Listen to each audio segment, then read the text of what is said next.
Similar situation here. Let's say this wheel slips in to into a rut that's really deep, which is pretty common if you're in mountain and desert areas, and even in some areas that aren't mountainous and desert. And then the weight of the vehicle slips from right here to bearing somewhere up in here. Is this going to carry the weight of the vehicle if you happen to bottom out? And if it does,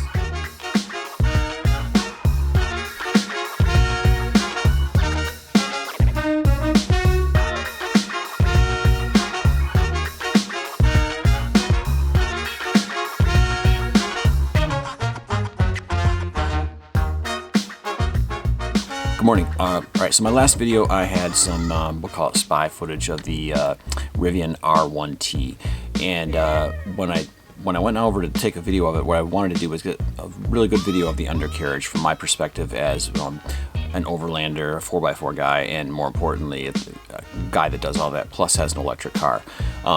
It looked like I only got a couple seconds of footage, but I recorded it with this. This is in this case, a 360 camera. This one's the Gopro MAX. It's got a lens on both sides. And so that presents me with the ability to pause the video that I captured and manipulate it, look around in 360 degrees in all directions and see what we got. So I'm all set up. We're gonna go ahead and do that right now. So switching over to the video. Before I even get underneath the truck, just looking at it, I'm looking at this right here. Now, as we progress underneath the truck, I don't think that there's an ability to add rock sliders, so my gut is that this is not going to be able to support the weight of the vehicle if you got in a real hairy situation doing something off-road. So I'm looking at this, and obviously it has a vinyl wrap. I think this is just I don't think that's a detail right there, although looking over there, that is a detail. So it's possible and feasible that they made this some kind of load-bearing type option that would carry the weight of the vehicle. I don't know if that's actually the case, but as a guy who will drive something like this off-road, if I could afford one of these, this is out of my price range, but if I could afford one, then yeah, I would totally that'd be one of my concerns. So let's progress the video here just a little bit. Make sure I roll it around a little bit and just take a look. Not much to be gleaned right here. It's kind of dark back inside the wheel well and whatnot. And also too, as a truck guy, the big wheels look cool, but I actually prefer a smaller wheel with more tire. And obviously with this truck, they're going to have a bigger wheel with a smaller tire for just energy reasons. So let's progress the video just a little bit. Stop it right there. And so let's see. Is that the rail? I'm looking to see if I can back it up just a frame. Yeah, it looks like I can back it up just a frame. So when we were looking above, it looks like that portion that I was pointing at is actually just body panel, because there's a secondary panel right here that goes from the whole length of the vehicle. And there's a bolt right there. Zoom in down here. It's probably, with this resolution, it's probably going to be a little hard to tell, but it looks like there's one right there too. I don't see one here. Not to say it's not there. It's just I got really bad resolution, or a lot of ISO factors going on from a camera perspective. But it's possible that this portion of it right there is actually load bearing. In looking at that, I don't know that that's the case, but that'd be my thought in looking at that. And if that's the case, in a lot of situations, if you had something where it slid on a rock, going down a 4x4 trail, there's a good chance it would miss this. I think there's also a really good chance that it would slide up and hit this panel right there. And if that's plastic, that's replaceable. It's not that big a deal. But and if this is something that can be bolted on, it's feasible that somebody in the aftermarket community could unbolt this and then bolt a rock slider, a proper rock slider in that extends out and protects the vehicle. So let's see. Let's progress just a little farther. Frame by frame here, and look around just for fun. Alright, so control arms right there. That, I'm looking at that. Obviously, from what I can tell right here, there's not an option to make a long control arm. And from a pure 4x4 perspective, I don't think an electric vehicle is quite ready for for that kind of option. Now that said, with or without the long control arm, it looks like this. And as I progress a little farther, I think it looks to me like it's an independent suspension. And I should also mention that I've done zero research on this truck. I've watched a couple of videos when they first released, kind of like the promo splash videos with a whole bunch of dramatic footage of them driving around. I paid no attention to it because it's way out of my price range. It's literally twice what I could possibly afford for a vehicle. It's cool to me because I saw it, but as a real person, I can't afford it. So I didn't pay much attention. So I'm kind of winging it here. Anyways, back to here, looking at the video.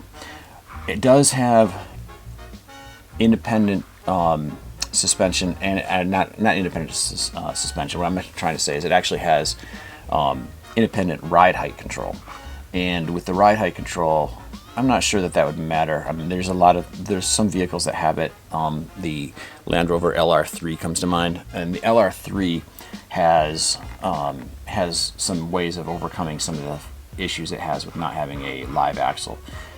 So I think that and having 4 independent motors, which I believe this has, that would overcome that. Again, don't quote me on that. I've done zero research on this vehicle. I'm just looking at it from a truck guy's perspective. All right, so let's progress just a little farther. Okay. All right, just gonna look around here and get my initial thoughts collected because I'm doing this for the first time here. So I'm gonna take a closer look here at this. There's the motor. Kind of looks like there's a CV joint right there. I don't know if that's the case. And that may not be the motor. That might be the bottom of the air ride height suspension system. All right, so another thought and concern that I have with an EV vehicle and looking at it from a 4x4 perspective is if let's say you're in California and you go down some 2 tracks, and those 2 tracks have an area that's really rutted out, and your wheel, let's say this wheel over here, slips down into the rut, and then this portion of the vehicle ends up resting right on the ground, or God forbid it hits a big heavy rock somewhere in the middle because it slipped into a rut. With a normal vehicle, you're going to damage something. You might damage your drive shaft, something like that, and it's $500 to $1,000 to fix. With an electric vehicle, you're going to potentially damage your battery compartment. So to overcome that, my hope would be that this undercarriage panel is load bearing, like it can take a hit and carry the weight of the vehicle. I don't think that's very likely these days with most of them working on aerodynamics, and I think a lot of this is probably focused on aerodynamics. But I'm looking here and I see bolts right there. This could be a plastic panel, and I think these are probably drain holes, or it could be a structural metal panel. If it's more even, I doubt they'd do that, maybe a structural carbon fiber panel. But if they did that and something that can carry the weight of the vehicle, that's pretty exciting for a 4x4.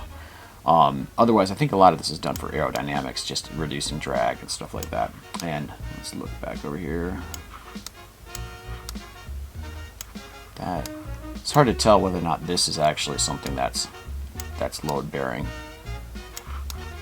And then over here, so it looks like we got some rounded edges on this particular panel. So it could be sheet metal, it could be some form of plastic. And then I'm looking at this one, I see some bolts right there, and again I see some rounded edges around the edge.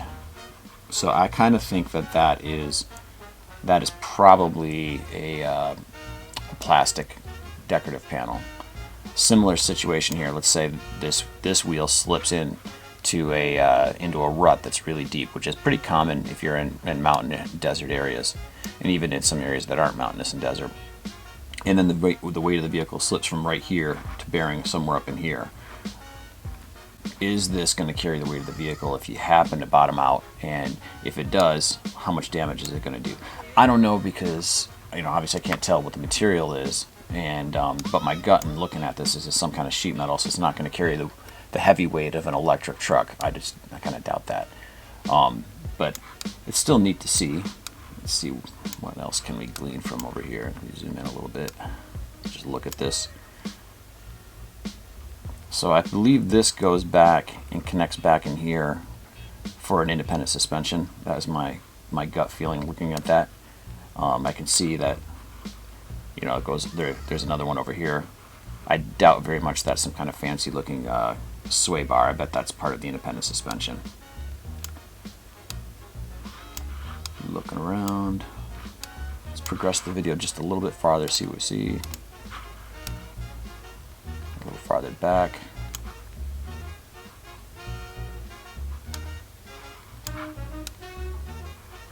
Bunch of sunlight, but look, we're right here. What do we got?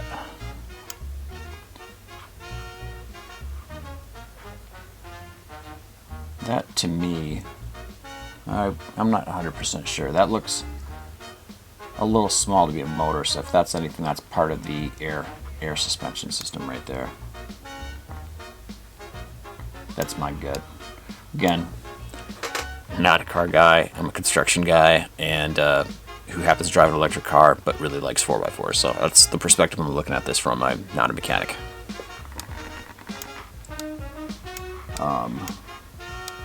All right, so let's see. Let's look at that real close.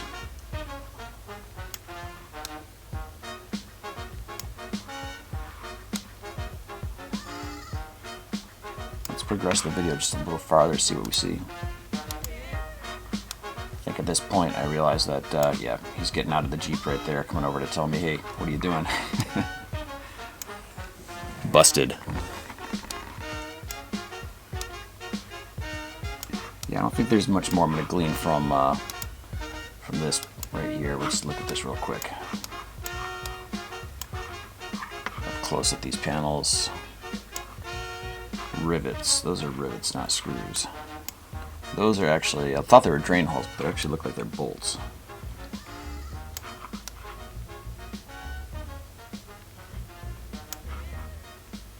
Yeah, that looks like that may be plastic right there. I'm kind of guessing that's a plastic panel.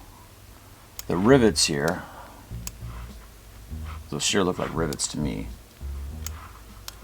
That's interesting. I wonder why rivets would be used, unless that's an Allen key. That could be an Allen key.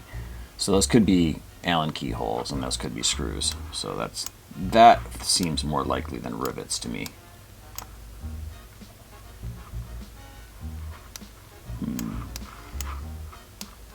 Alright, let's zoom out a little bit and progress the video just a little farther.